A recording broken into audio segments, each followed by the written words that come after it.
Good morning to all of you. This is my another video on the law of torts, particularly inevitable accident. It is also a very good defense provided you are able to prove that this accident happened even though I have taken due care, caution, and I have used my skill, but still the incident happened. If you are able to prove that, very good defense. Inevitable accident. First of all, you must know what is an accident. Accident is an incident which is not expected. So, in the morning you started to go to the college and you told your mother that you'll be back by 1:15 or 1:30 a.m. You expect things will be right. You will be going there, you will be hearing the classes, then you will get back to your house by 1:30. But incidentally, when you are returning near that 60 feet road or near Kapu Kalyana Mandapam, somebody hits you on a motorcycle and you are injured. So that is what is called accident. Totally unexpected. Here, there is no fault on you. You are going on the left side of the road. You are going after following the traffic rules. But incidentally, that man being in a drunken condition or without following the traffic rules, he came and hit you. So this is what is called accident. But if the accident happens inevitably, that means when you have taken all the precautions, when you have exercised your due diligence, మీరు అన్ని ఏమంటారు అన్ని I can't tell in Telugu. Even though you have taken all precautions, by using your skill, but still if the incident happens, it is called inevitable accident. So it is destined to happen. మీరు ఏం చేయలేరు, ఎన్ని చేసినా సరే అది జరిగింది, ఖచ్చితంగా జరుగుతుంది. కాబట్టి it is a good defence provided you are able to prove the same. That is more important, right? So let us go to discuss a couple 3 case laws. Very famous case law, Stanley versus Powell, 1989. Stanley versus Powell. So this is just like our old story in the Ramayana, Dasharatha Maharaja. So whatever it is, let us go to this case. Stanley versus Powell. Stanley, Powell and others, they are all very good friends, bosom friends. All of them on one occasion went to the forest for the pheasant shooting. Pheasant is just like our nemali, peacock. Alanti anamata. Pheasant, they are birds. So they went for bird hunting. All of them have got weapons. It so happened that who is this man? Powell. Mr. Powell found one bird on a tree.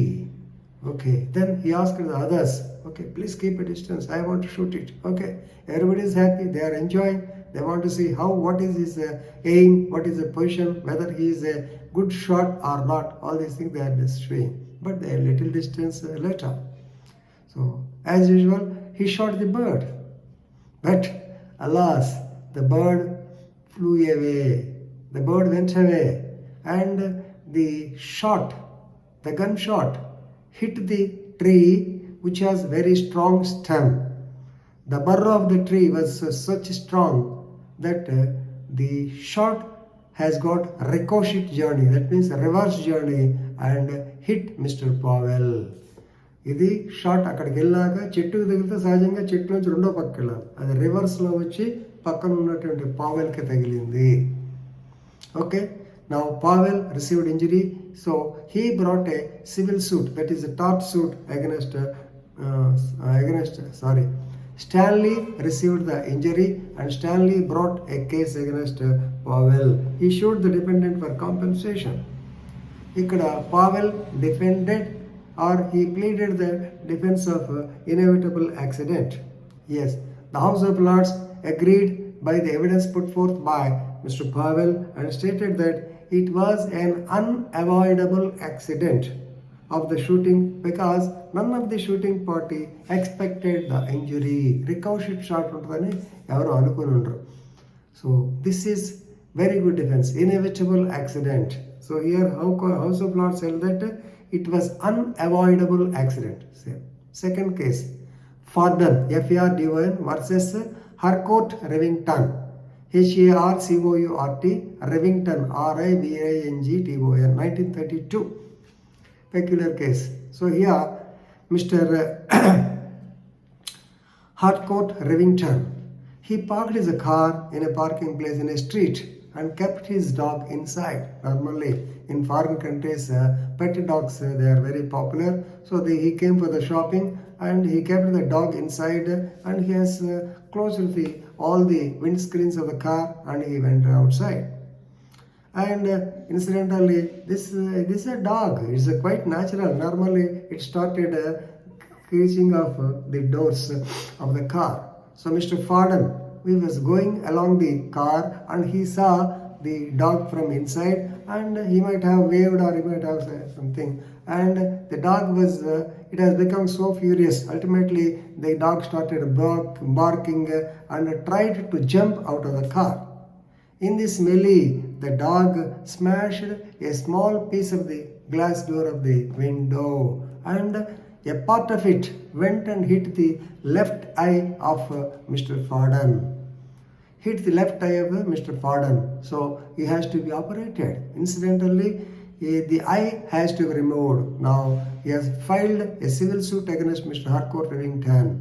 But the court opined that the incident was unavoidable accident and there is no negligence on the part of Rivington because he has closed the doors, he has locked it, he has kept it, he has taken much precautions. But this incident inevitable, nobody expected that the dog will bark, the dog will scratch and a small glass pane will hit him. Nobody expected. So it is unavoidable accident or inevitable accident.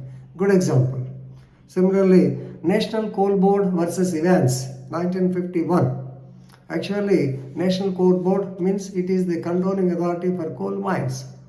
Actually, these coal mines, actually one person has taken it for lease, for license and he has vacated the same. Later, the National Coal Board, they have given it to Evans, actually who is an independent contractor, to excavate the same, whether still if any coal is there or not after some years passed.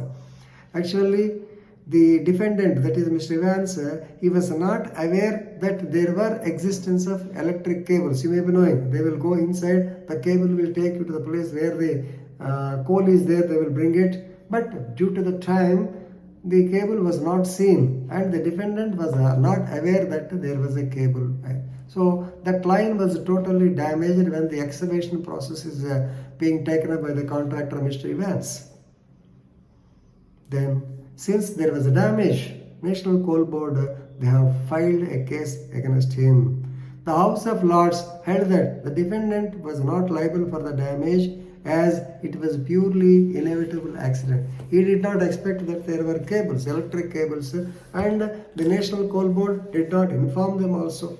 So it happens in our area. You may be seeing, suppose if very recently the Geo fiber has come. So when the Geo lines are there in ward number 38 of Ongole municipality, they have been damaging the other lines also. So when they are excavating or when they are actually excavating the roadside margins, not only Geo for laying their new line, whereas already certain lines of Airtel, I don't, just example, I don't know, Airtel, Vodafone, like that they were there. And when they are actually burrowing the same, plumbing the same, the other lines have gone. So in such cases, of course, this is a case of negligence. But as far as this National Coal Board versus Evans is concerned, since he has no knowledge, he has taken all precautions. So outside appearance is very good. So he started excavation. So there is no fault on him. Since he has executed the due diligence, since he has taken all precautions, but still the incident happened, he cannot be held responsible.